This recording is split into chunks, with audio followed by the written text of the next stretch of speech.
The Manitoulin or Spirit Islands were supposed to be a favorite abode of the Manitous or spirits. Perhaps that is why many strange things happened there. One night, as Maswa the magician was lying asleep, a sound of voices wakened him. "This is Maswa," said the first voice. "We must have his heart." "How shall we get it?" said the second voice.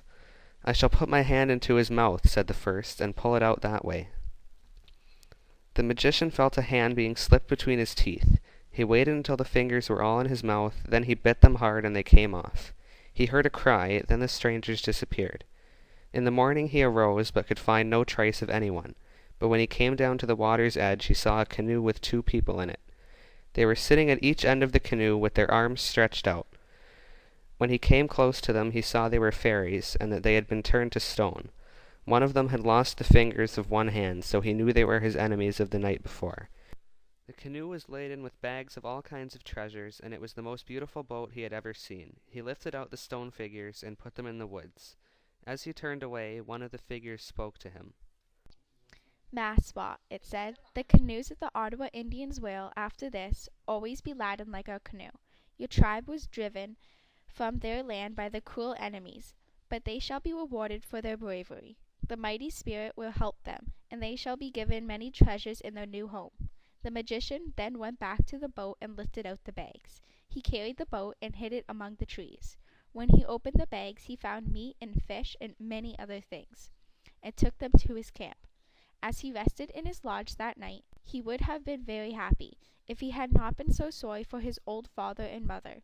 He thought of them many miles away with none of the comforts he had. "I shall go and bring them," he said. He had only to think of going when at once he could move like the wind. So before the morning he found himself at the poor little camp of his parents. They were still asleep, so without making any noise he took them in his arms and carried them back to his lodge. When they awakened in the morning they were delighted to find themselves with their son. All day long they wandered through the fields and by the shore, and they were as happy as children. As the days and weeks went by they seemed to grow happier still. But one night the magician saw his old father look in his tobacco pouch and sigh. "I know what it is you want, my father. It is tobacco. You have not had any for many moons. Now I shall get some." "How can you do that?" asked the father in surprise. "You are surrounded by enemies and cut off from all supplies." "I shall make my enemies give me some," said the magician. That night he set out on a long journey across the frozen lake. So swiftly did he travel. But by morning he had reached the village of his enemies. They were surprised to see him, but invited him into their lodges. "I thank you," he said, "but I shall not go into any lodge. I shall build a fire on the shore of the lake." He made himself a tent with the branches of trees, built a fire, and sat beside it. "Why have you come to visit us?" asked the chief. "I want some tobacco for my father," replied the magician. "Is that all?" said the Indian. "You shall have it." And he opened his tobacco pouch and gave some tobacco to Maswa.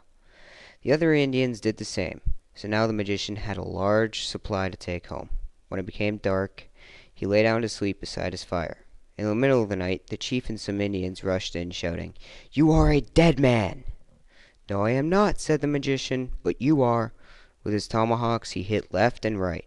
In a few minutes 6 lay dead beside him. Then he wrapped his blanket around him, gathered up his tobacco, and set off. By evening he had reached his father's lodge, and spread out his gift before him. The old man was delighted with the present, and thanked him many times for his kindness. When spring came, the magician built a beautiful lodge for his parents on the edge of the wrestling ground, and all through the summer they watched the corn and pumpkins grow.